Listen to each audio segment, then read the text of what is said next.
इस तरह से फिर कभी मायके मत आना। सुनिए, आपकी लाडली का फोन आया है कि वो आज फिर यहाँ पर आ रही है। गीता ने कमला के ऑफिस से आते ही उससे कहा। आज शनिवार की वजह से हाफ डे हो गया था, तभी कमला थोड़ा जल्दी ही आ गए थे। क्या अभी तो 10-12 दिन पहले ही तो आकर वापस गई थी? कमला ने आश्चर्य से पूछा। हाँ, गई तो थी, लेकिन आज फिर वो आ रही है। गीता को भी बेटी का इतनी जल्दी आना अच्छा नहीं लग रहा था। लेकिन क्यों? क्या जरूरत आन पड़ी? कमला को कुछ समझ में नहीं आ रहा। फिर किस बात पर नाराज हो गई होगी, सास या पति से? लेकिन कमला, एक बात साफ साफ सुन लो। पिछली बार तो मैं तुम्हारे कहने से रुक गई थी, लेकिन इस बार मैं उससे बिल्कुल स्पष्ट शब्दों में बात करूंगी। इस तरह ससुराल से कोई रोज रोज आता है क्या? ये तो कहो कि सीधे साधे सास ससुर और सीधा साधा पति मिल गया है, तो उसका नाजायज फायदा उठा रही है ये लड़की। बेचारे उसके इस तरह यहाँ पर आने के लिए कुछ भी नहीं कहते। पिछली बार भी जब मैंने समधन जी से बात की थी, तो भी उन्होंने बड़ी नम्रता से कहा था कि समधन जी, अभी किरण थोड़ा नादान है, समय के साथ सब ठीक हो जाएगा, आप परेशान मत होइए। लेकिन कमला, मुझको तो लगता है कि किरण ऐसे सुधरने वाली नहीं है। जब तक हम लोग थोड़ा सख्त नहीं होंगे, तब तक वो बिल्कुल भी सुधरने वाली नहीं। क्योंकि ये तो सुना ही है कि अगर घी सीधी उंगली से न निकले तो उंगली टेढ़ी करनी पड़ती है। और मैं आशा करती हूँ कि आप भी इस बार मेरा साथ जरूर देंगे, क्योंकि मुझसे ज़्यादा अपनी लाडली के स्वभाव को ज़्यादा जानते हैं। गीता ने कमला की तरफ आशा भरी नज़रों से देखा। जैसा तुम ठीक समझो, क्योंकि इस तरह बेटी की गृहस्थी भी तो मैं भी बर्बाद नहीं होने देना चाहता। कमला ने गीता का साथ देने का वादा किया। अभी दोनों बात कर ही रहे थे, तभी डोरबेल बजी और दरवाजा खुलते ही किरण दरवाजे पर बैग कंधे पे टांगे खड़ी नजर आई। मम्मी और किरण गीता के गले लग गई। तुमने फोन पर कुछ बताया भी नहीं, क्यों आ रही हो? और अभी 10-12 दिन पहले ही वापस गई थी, और फिर इतनी जल्दी यहाँ चली आई। गीता ने उसको अपने गले से अलग करते हुए कहा। क्या मम्मी, मैं अब अपने घर भी नहीं आ सकती? किरण एकदम से बिन चिल्लाते हुए बोली। किरण, अब इस घर से पहले वो घर तुम्हारा है, और इस घर से ज़्यादा उस घर का ख्याल रखने का भी दायित्व। चलो मुंह हाथ धो लो, मैं चाय बनाती हूँ, क्योंकि तुम्हारे पापा भी बस अभी अभी ऑफिस से आए हैं। गीता ने अपने दुलार पर लगाम लगाते हुए कहा। क्या पापा इतनी जल्दी ऑफिस से आ गए? किरण ने आश्चर्य से पूछा। आज शनिवार है, तुम्हारा ध्यान किधर है किरण? गीता ने किरण की ओर निहारते हुए कहा। ओह, ध्यान ही नहीं रहा। ये कहते हुए किरण कमरे तक आ गई और कमला को सामने देखकर उसके गले से लिपट गई। हेलो पापा, मेरी रानी बिटिया। ये कहने के लिए कमला जा ही रहे थे कि तभी गीता की बात याद आ गई कि थोड़ा नकेल तो किरण की तरफ से कसनी ही पड़ेगी। क्या बात है किरण, अभी तो तुमको यहाँ से गए हुए कुछ ही दिन हुए हैं, फिर से इतनी जल्दी क्यों? कमला ने जबरदस्ती थोड़ा बहुत त्योरिया को चढ़ाकर कहा। क्या पापा, मम्मी भी यही कह रही थी और आप भी यही कह रहे हैं। ये मेरा अपना घर है, मैं जब चाहूँ तब यहाँ आ सकती हूँ। किरण थोड़ा इथराती हुई बोली।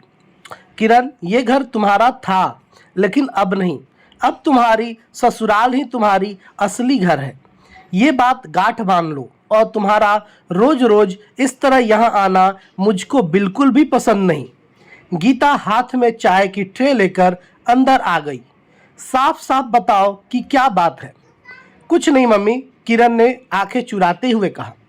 किरण, तुम्हारी आंखें साफ बता रही है कि तुम मुझसे झूठ बोल रही हो। मैंने तुमको जन्म दिया है और तुम्हारी हर हरकत से बाखूबी वाकिफ हूँ। इस बार गीता कुछ ज़्यादा ही सख्त लग रही थी। अभी किरण की शादी को कुछ ज़्यादा दिन नहीं हुए थे, और तब से लेकर अब तक सिर्फ एक बार पग फेरे को छोड़कर 4-5 बार तो अपने मन से आ ही चुकी थी। गीता किरण के नकचढ़े स्वभाव को बहुत अच्छी तरह से जानती थी कि किरण जरा जरा सी बात पर मुंह फुला लेती है। जरूर समधन जी इसको कुछ समझाई होंगी और ये मुंह फुलाकर यहाँ पर आ जाती है। एक दो बार गीता ने समधन जी से बात भी की, लेकिन वो किरण का बचपना समझकर उसको माफ़ कर देती हैं। लेकिन गीता को लगा कि अब तो पानी सिर के ऊपर से जा रहा है, तो गीता ने स्थिति को बिगड़ने से पहले ही बात को संभालने की कोशिश शुरू कर दी। यार मम्मी जी हर बात पर टोकती हैं। रसोई में जाने से पहले हाथ धुलकर जाओ, जूठे हाथों से बना हुआ खाना मत छुओ, धम धम न चलकर आराम से चलो, बड़ों के सामने मुंह फाड़कर मत हंसो, और न जाने कितनी बातें। या टोकने की भी हद होती है। जब मेरा मन उब जाता है तो मैं यहाँ से चली आती हूँ। किरण का चेहरा ये सब कहते कहते तनतनाकर लाल हो गया।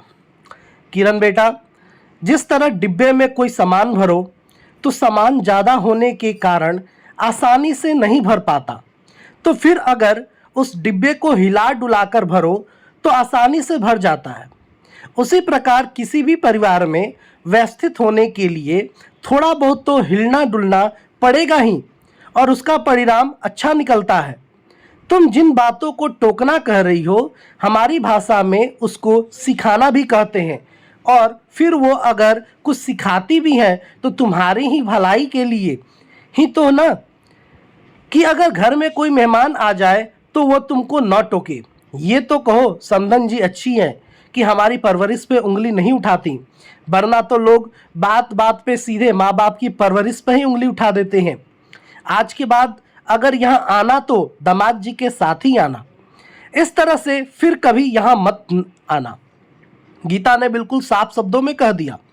पापा आप ही समझाइए ना मम्मी को, क्या कुछ भी कह रही हैं ये।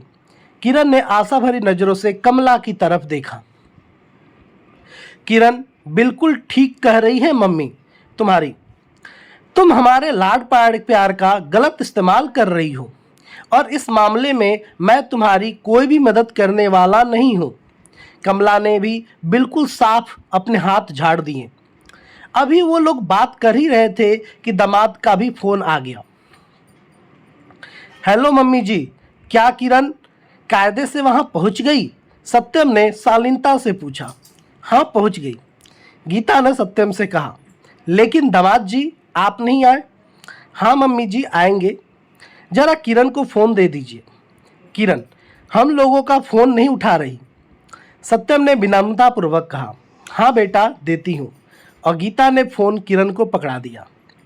किरण तुम ठीक ठाक पहुँच गई ना? किरण मेरी बात सुनो, तुम बिल्कुल भी नाराज़ ना हो।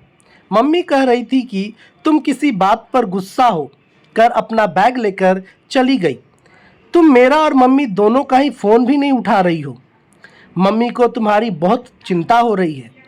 वो कह रही हैं कि तुम वापस आ जाना जब तुम्हारा जी चाहे, और उन्होंने वादा किया है कि वो तुमको किसी भी बात पर नहीं टोकेंगी। तुम्हारा जैसा जी चाहे वैसे रहना। सॉरी सत्यम, मैं गलत थी। मम्मी जी मेरी भलाई के लिए मुझको समझाती थी, लेकिन मैं पता नहीं क्यों उनसे नाराज़ हो जाती हूँ। लेकिन अब मैं बिल्कुल भी नाराज़ नहीं होंगी और तुरंत अपने घर वापस आ रही हूँ।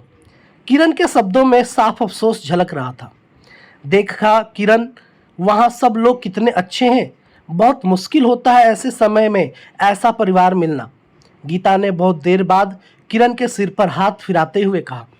हाँ मम्मी सही बात, और अब मैं जल्दी ही निकलती हूँ, वरना घर पहुँचते पहुँचते अंधेरा हो जाएगा। किरण ने अपना बैग उठाते हुए कहा।